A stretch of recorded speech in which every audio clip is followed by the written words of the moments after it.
The Queen Charlotte Flair is injured on SmackDown, Maxxine Dupri in a championship match, but oh mommy. Did Nia Jax create the man Becky Lynch? This one's gonna be juicy. And Blair Davenport wins the Iron Survivor Challenge, but Lash Legend was the one that impressed. Welcome everyone to Ring the Bell. This is DS and this is Women's Wrestling Weekly. I just returned from Alaska and we're nearing the end of the year, but things are popping here at Ring the Bell with the frickin' Nikki Garcia, aka Nikki Bella of the Bella Twins on Ring the Bell. You can look, but you can't touch, or you won't touch. Ooh, look at you. I like you. We got a lot more coming with Britt Baker, Sonny Kiss, Peyton Royce, Gail Kim, Trinity, and more, so hit that subscribe button and let's dive right into everything that happened this week with SmackDown. I do want to tell you though, I pulled my muscle pretty bad during my flight, so I'll try to keep this video pretty simple. So what happened to SmackDown? Before War Games, it was the best booked women's division with Asuka joining Damage Control, Becky Charlotte drama, but last week we had that match, and this week, whew, it's rough. So we got Charlotte Flair versus Asuka, and before the match, we again see Damage Control leave Bayley behind backstage with her being all sad. I love Kairi's awkward face between Asuka. So good. So this match started really hot. Charlotte looked divine with that gold gear, and right from the start, Mia and Zelina, who were taken out by Damage Control a couple weeks ago during the War Games partner selection process, along with Bianca and Shotzi, take out Io and Kairi from the ringside, and we got some fire back and forth between Charlotte Flair and Asuka outside of the ring until we see Charlotte hit top rope moonsault to the floor, missing Asuka by miles. Like, she could have very much hit her head on the announcer table. It was very scary to see. Asuka was like not near where she was falling at all. And then from there, we saw this like footage of awful landing of Charlotte Flair and Asuka from the top rope. I'm guessing Charlotte got injured from either one of those two spots, and you can see her just like pushing through in pain. Anyway, Bayley then gets involved to distract Charlotte Flair, and Asuka with that steals a win with the roll up. And we saw Bayley being all proud of herself. I did that. Yeah, another really rough week for SmackDown, and really hoping for Queen's injury to be light. I mean, one of the dream matches for WrestleMania is the clash between the EST and the Queen. That match can go without titles involved, to be honest. And with this injury, we are potentially really stuck with Bianca versus Damage Control all over again heading into WrestleMania, unless they are really building the story of Bayley getting left out by Damage Control. That part is really consistent, which I love, and we're slowly building towards something big, so I have my big hopes for that storyline to blossom heading into Mania season. So yeah, we really hate injuries. Girl, Not because anyone's fault. Injury can happen anytime. And this isn't our Morgan & Morgan sponsorship spot, which it would have been great, but we have something else. And this episode is brought to you by Dossier. And I'm so thankful to Dossier for always making me smelling great. So my recent favorite, my winter pick, is this one, Citrus Tea. It is inspired by Le Labo fragrance, the Noir 29. I really like this one. It's musky, but also has this jasmine note. It's very fresh, but also like super woody, so I think it works really well for this winter weather in Chicago. And I love Le Labo, but the retail price for this Le Labo one is like freaking $230. So I love how I don't need to break my bank getting this one, because Dossier is all about yes to smelling good, but no to overpaying. There's so much price markup in fragrance business. Dossier is all about clean, ethically sourced, long-lasting high-end perfume within reach. So if you're curious about stepping into a new way of consuming perfume, Dossier is here for you. So make sure to check it out yourself and use the code 10RingTheBell for a discount just for Ring the Bell fam at Dossier.co. Raw, we had the very surprising match between Maxxine Dupri versus Rhea Ripley for the World Women's Championship, and I'm not gonna lie, I was really excited about this match. Maxxine is so green, yes, but her growth in the ring every time she gets in the ring is so visible, and people are so excited about it. The fans are all excited about it. And then the champion Rhea is just so good in the ring. Her selling needs to be talked about more. She's such a great seller, and she has this track record of making people look like $1 million over the years. However, this, I'm sad to say, it was a bit of a misfire. Super short match, even though that was not unexpected. Maxxine versus Rhea, it was not gonna be long. And my mindset too was like, if Maxxine was able to hit like maybe 1 or 2 impressive moves and hop out, that would have been a massive win for her.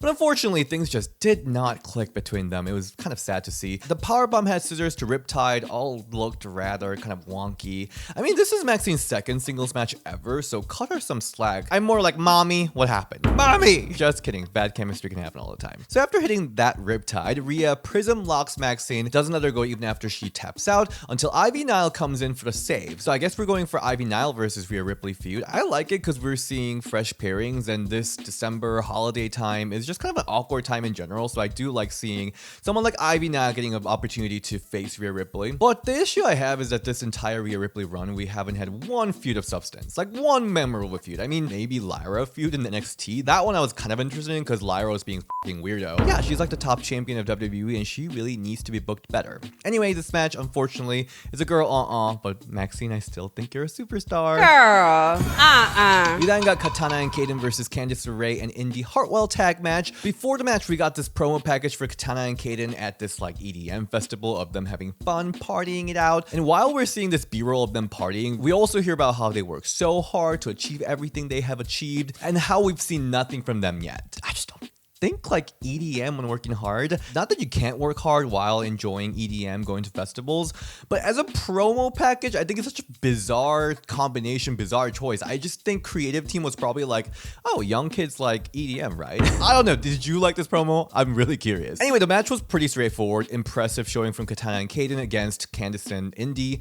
Indy and Candice got to show a little bit of a tag move, but didn't really land. And Katana and Kaden pick up a win after this impressive after party tag finisher, which we all love. We also see Natty and Tegan watching this match from backstage, so I guess that team is continuing. The match was fine. The challengers looked strong. I'm excited about this match coming up, so I'll say stratified. Then we got this Becky Lynch and Nia Jax segment, and this got me so shook, everyone. Like, I was getting chills from some of the lines here. So Becky Lynch, this masterful storyteller, brings back the incident from 5 years ago when Nia Jax broke her face with a punch, and that's the very segment that people often say that created the man, this legendary moment. Some people will say the rise of the man was just an accident, and that's why she's here to face Nia Jax to finally put that doubt to sleep. And I also love that she mentioned that because of the injuries, the pregnancy, the employment status, they weren't able to face each other previously. Then Nia Jax comes out looking amazing, and you can hate her all you want, but she can hold her ground against Becky Lynch. And she was like, looks like you, Becky, needs me. She says she'll always be the woman that made the man. Then Becky welcomes Nia to punch her again. Nia just simply walks away, saying that you need this more than I do. That gave me shivers. This is so good. Like, Becky is so good with telling these great stories with anyone that she pairs up that people can instantly understand the gravity of the matter. She gives us fans a lot to be invested.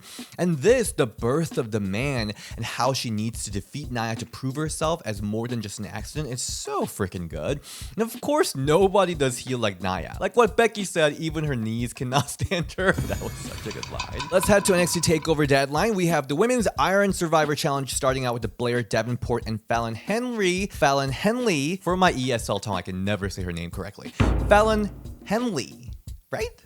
Fallon Henley? We got this pretty standard one-on-one match until Tiffany Stratton comes in next, and we see a bit of a short alliance between the heels until Tiffany crosses Blair and she hits this beautiful cartwheel Alabama slam that was so impressive. Holy shit. But Blair steals the pin from Tiffany here, pinning Fallon. And then after Fallon came out of the penalty box, she pins Tiffany with the Shining Wizard. Wasn't the coolest finisher, but it's okay. Fallon really shined throughout the match, especially that wheelbarrow bulldog double drop kick. So cool. We then see Kalani Jordan come in and they set up this like super obvious Tower of Doom spot for the powerhouse, the MVP, the legend, Lash Legend, looking beautiful in white.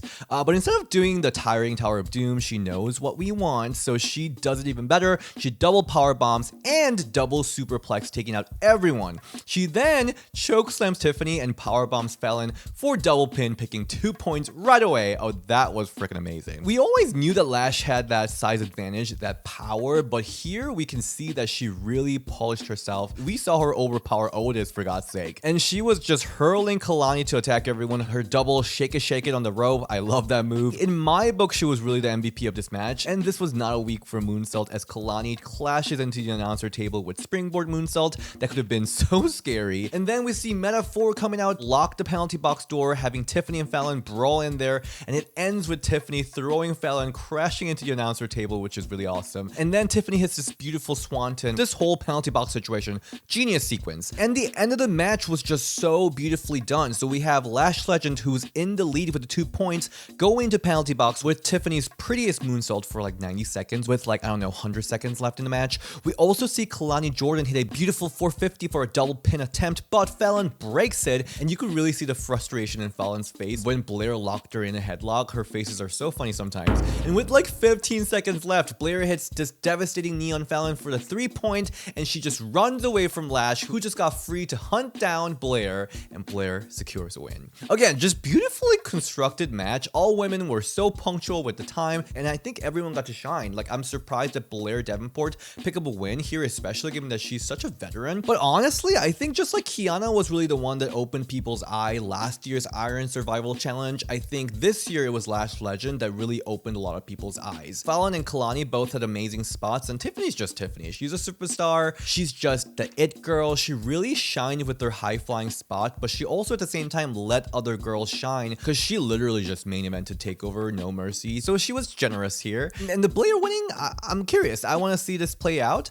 She's definitely not my pick to win, but I think she's a great, super reliable healer, the resident wicked witch of NXT, so she'll be a great opponent for Lyra Valkyria. I'm very satisfied. Post-match, NXT Women's Champion Lyra Valkyria comes out to greet the winner Blair, but she was quickly taken out by the returning Cora Jade looking divalicious. NXT Women's Championship picture will be really interesting with Lyra, Blair, Nikita, and Cora, and NXT can do it. NXT booking we believe in. Also, please watch the CM Punk interaction with Cora. It's so sweet. We know that Cora and Roxanne is campaigning hard to bring back AJ. Fight hard, please. We need AJ back. Next, we saw Roxanne Perez versus Kiana James in a cage match. Kiana at the special entrance getting transported from WWE HQ to the arena, giving this head in charge energy, and Roxanne looked badass with that leather jacket. The match though was kind of just there. I think the build between the two have been so fiery, and I love their Halloween Havoc match, but I think right now we just have different expectation with cage matches, especially coming out of the recent War Games match and that Trish versus Becky cage match. This match was good, it just didn't really exceeded that already high expectation. I think the high part was Roxanne's pop rocks, reversal, and they really teased like the top of the cage powerbomb spot or sorts, but it really didn't like happen, so it was kind of like wah wah. And the other highlight was really Izzy Dame coming in to just slam the door on Roxanne. That was good, screaming Izzy is it is what it is. It is what it is. It is what it is. Yeah, I really badly pulled my muscle. Anyway, so Kiana hits a chair shot, deal breaker for the win. Yeah, it was very much of a good, not bad energy. Good, not bad. I'm always kind of curious what's left for Roxanne at this point in NXT. Like, what do you think about that?